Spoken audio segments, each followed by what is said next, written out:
عليكم. شكرا. معكم البطل العالمي على الصالحي في رياضه التحدي، المشجع الاول مساند المنتخب الوطني. اليوم انا فرحان بزاف. شكرا سيدنا على الاستقبال الكبير، شكرا للجمهور المغربي، شكرا لفوزي قجع، شكرا الوهبي، شكرا للاعلام المغربي اللي مد الحفل كامل مشاركين فيه، وشكرا لسيدنا على الدعم اللي كيدعم الابطال، دعم الابطال بالاموات ديالهم الاباء ديالهم.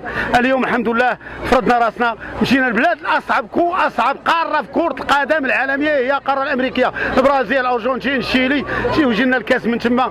راه داك الشيء راه ما يتصورش، راه كنشحبوها كنحلموا، ولكن تصبح حقيقه.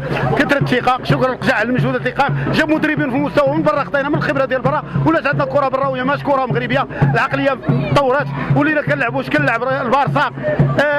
الحمد لله الجمهور المغربي تاق فريق. اليوم انا فرحان بزاف، كان في نار في الشيلي، اليوم كاين في نار مع الجماهير بعضياتها، هذه الفرحه ما تصورش. شكرا لسيدنا، شكرا للجمهور المغربي كله. كاس انا كدوري موجه، كاين الموجهين هما جاو، حتى حنا الموجهين كنتمناو دورنا مع سيدنا، حتى حنا يوسمنا ويشجعنا، وبلادنا عزيزه الله الوطن الملك. كنتمنى الناس ما يبقاوش يهضروا على التيران يقول نقاطعوا، وشحال هضر مع الجماهير المغربيه. شكرا للعنصر النسوي، الجمهور المغربي كامل خاصه، كلشي فرحان، بلادنا عزيزه علينا ماشي ديال التهريب. كنتمنى دوك الناس اللي كيديروا وقفات داك الشيء راه ماشي في مصلحه بلادنا، حنا ديما مغاربه الله الوطن الملك. شكرا خويا.